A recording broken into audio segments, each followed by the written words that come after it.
Hi வணக்கம். இந்த video பதிவில் யாழ்ப்பாணம் காரைநகருக்குள்ள உள்ள கடல் நடுவில் அமைந்திருக்கக்கூடிய ஒரு கடல் கோட்டையை பற்றி தான் இந்த வீடியோவில் நாங்கள் பார்க்க போகிறோம். வாங்க இந்த வீடியோவில் அந்த கடல் கோட்டையை பற்றி டீட்டெயிலாக பார்ப்போம். அதுக்கு முதல்ல எங்களோட சேனலுக்கு நீங்கள் இப்போ தான் முதல்ல வாரீங்கன்னு சொன்னால் சேனலை சப்ஸ்கிரைப் பண்ணுங்கள், பெல் ஐக்கனை கிளிக் பண்ணி வச்சுக்கொள்ளுங்கள். அப்போ தான் நான் போடக்கூடிய வீடியோக்கள் உங்களுக்கு உடனுக்குடனே வரும். இப்போ வீடியோக்களை போகலாம் வாங்க.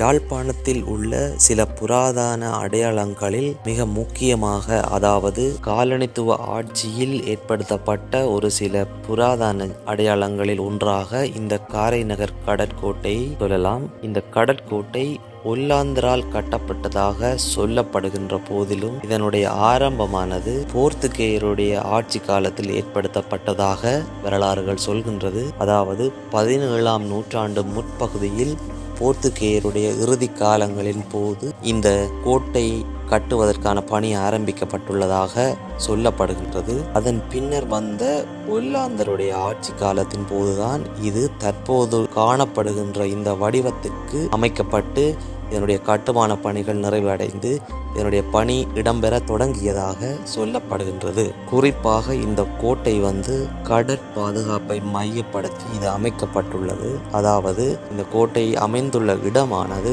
காரைநகர் ஊர்காவத்துறையை பிரிக்கும் கடல் நீரேரியின் ஆழமான பகுதியில் இது அமைக்கப்பட்டுள்ளது. இந்த கோட்டையானது அமைக்கப்பட்டதற்கான முதல் நோக்கம், குறிப்பாக அந்த காலங்களில் யாழ்ப்பாணத்தை ஆண்ட காலனித்துவ அரசுகள் தங்களுடைய பாதுகாப்பு நடவடிக்கைகளை மேற்கொள்ள இந்த கோட்டையை பயன்படுத்தினார்கள்.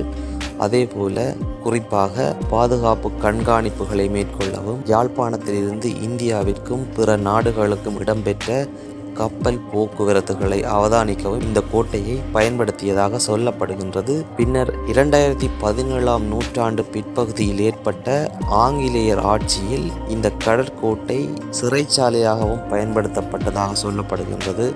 அதேபோல மருத்துவ நிலையமாகவும் ஆங்கிலேயர்களால் பாவிக்கப்பட்டதாக இங்கு சொல்லப்படுகிறது. அதற்கான அடையாளங்களும் இந்த கோட்டைக்குள் காணப்படுகின்றது. அதேபோல இந்த கோட்டையின் பாதுகாப்பை உறுதிப்படுத்தவும் எதிர் தாக்குதலை மேற்கொள்ளவும் அமைக்கப்பட்ட பீரங்கி கூடங்களும் தொலைநோக்கு கருவிகளை இயக்கும் கூடங்களும் இந்த கோட்டைக்குள் தற்போதும் காணப்படுகின்றது. அதே போல சிறைச்சாலையாக பயன்படுத்தப்பட்ட போது ஆங்கிலேயர்களால் ஏற்படுத்தப்பட்ட சிறை கூடங்கள் இங்கு தற்போதும் பராமரிக்கப்பட்டு வருகின்றது. இந்த கோட்டையானது தற்போது இலங்கை கடற்படையினரால் சுற்றுலாத்தலமாக பராமரிக்கப்பட்டு வருகின்றது.